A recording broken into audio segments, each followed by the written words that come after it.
Good evening मित्रांनो, या चहा घ्यायला. काल आपण पापलेट फ्राय आणि चिंबोरीचा कालवण बघितला. आज तुम्हाला ग्रेव्ही कोळंबी बनवून दाखवणार. त्याच्या अगोदर आमच्या सानूनी पिझ्झा ऑर्डर केला आहे, ते खाऊन घेतो. आपले ऑर्डर आलेले आहे. हा आहे पिझ्झा, हे आहे गार्लिक ब्रेड स्टिक, हा आहे बर्गर, आणि हे काय बरं तुम्हीच कॉमेंट्स करून सांगा.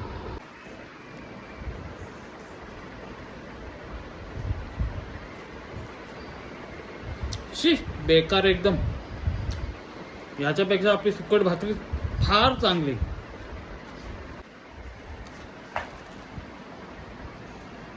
हे पण बेकार. मित्रांनो, आपल्या घरची सुकट भाकरी खूप चांगली. काय आहे फालतूगिरी. ही आहे आपली कोळंबी, मस्तपैकी मॅरिनेट करत ठेवली होती आलं लसूण पेस्ट लावून. ही सगळी तयारी झालेली आहे. लिंबू, टोमॅटो, लसूण. आणि आता आपण गॅसवर ठेवूया. लसणाची फोडणी,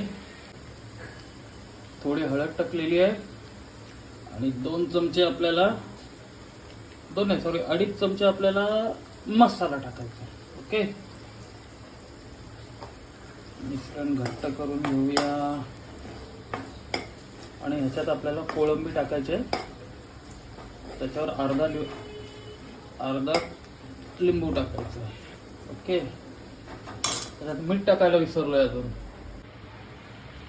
काही कोळंब्या छोट्या आहेत आणि काही मोठे आहेत. यामध्ये मीठ, टोमॅटो, लिंबू टाकून झालेलं आहे. तर मंद आचेवर झाकण देऊन शिजवायचे फार 10 ते 12 मिनिट. ह्याच्यामध्ये पाणी अजिबात टाकलेलं नाही. टोमॅटो टाकल्यामुळे टोमॅटोचं पाणी होतं. अशी दिसते. टोमॅटोचंच पाणी झालेलं आहे.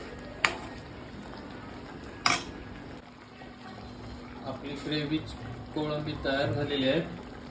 रात्री आपण याचा फडशा पाडू.